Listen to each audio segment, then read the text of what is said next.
बड़ी खबर जहां पर पार्षद के पति अंकित शुक्ला ने सरेंडर कर दिया है। अंकित शुक्ला समेत 5 लोगों ने सरेंडर किया। व्यापारी को पीटने का आरोप है इन पर। व्यापारी का दिल्ली में इलाज चल रहा है। 4 दिन पहले कानपुर में व्यापारी की पिटाई हुई थी, जिसमें उसकी आंखों में गहरे जख्म है। व्यापारी को दिल्ली लाना पड़ा। अस्पताल में दिल्ली में इलाज चल रहा है व्यापारी का, और इसी मसले में अब अंकित शुक्ला ने सरेंडर किया है। पार्षद का पति है अंकित शुक्ला, जिस पर आरोप है कि अपने समर्थकों के साथ मिलकर इसने एक व्यापारी के साथ मारपीट की थी। इसका वीडियो भी सामने आया था। व्यापारी को बहुत गंभीर चोट पहुंची है। हालात व्यापारी के ऐसे हो गए कि उनकी जिंदगी बचाने के लिए उन्हें दिल्ली लाना पड़ा है।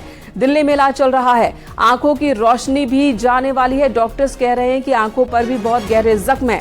और इसी बीच अब देखिए, अंकित शुक्ला ने सरेंडर किया है। पुलिस इसकी तलाश कर रही थी, लेकिन पकड़ नहीं पाई, गिरफ्तार नहीं कर पाई। अंकित शुक्ला ने सरेंडर किया है। ओम बाबू हमारे सहयोगी इस वक्त हमारे साथ मौजूद है। ओम बाबू, कहां इसने सरेंडर किया, कैसे सरेंडर किया? पुलिस तो इसे गिरफ्तार करने की कोशिश में थी।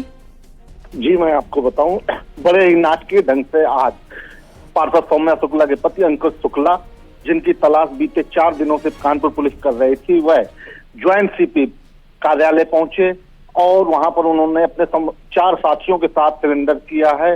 पूरा घटनाक्रम ऐसा रहा कि पहले सौम्या शुक्ला अपने समर्थकों के साथ ज्वाइंट कमिश्नर आनंद प्रकाश तिवारी से मिलने पहुंची, और बड़े नाटकीय ढंग से कुछ ही देर बाद अंकित शुक्ला अपने वकीलों और अन्य समर्थकों के साथ उनके कार्यालय पहुंच गए और वहीं पर उन्होंने सिलेंडर किया है।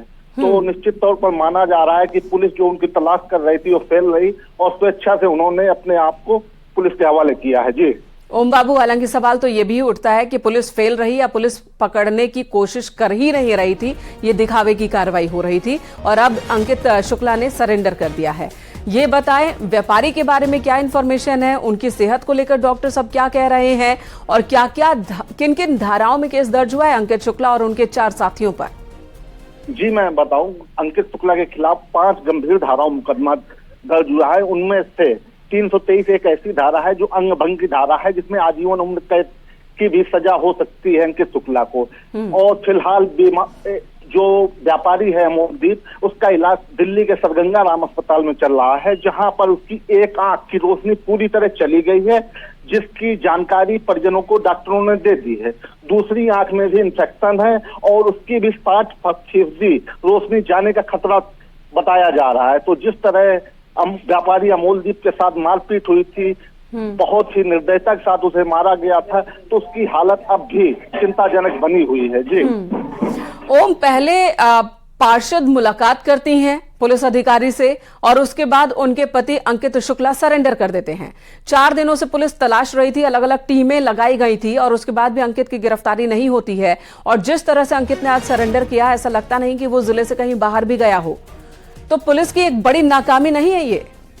निश्चित तौर पर इसे पुलिस की एक बड़ी नाकामी के तौर पर देखा जा रहा है। जिस तरह अंकित शुक्ला के समर्थक भाजपा नेता लगातार पुलिस कमिश्नर, ज्वाइंट कमिश्नर से मिल रहे थे और लगातार दबाव बना रहे थे कि अमोलदीप के खिलाफ भी एक क्रॉस FIR दर्ज की जाए।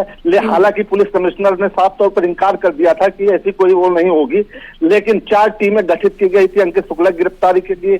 सभी को धता बताते हुए आज जिस तरह पूरे समर्थकों हुजूम के साथ वह पुलिस कमिश्नर कार्यालय पहुंचा और ज्वाइंट सीपी के सामने सिलेंडर किया, यह पुलिस के कार्यशैली पर एक सवाल खड़ा करता है। जी वाकई ओम, देखना होगा कि इस मामले में किस तरह का एक्शन आगे देखने को मिलता है। धन्यवाद आपका इस वक्त पूरी जानकारी देने के लिए। यहां रुकेंगे एक ब्रेक के लिए, खबरें जारी हैं।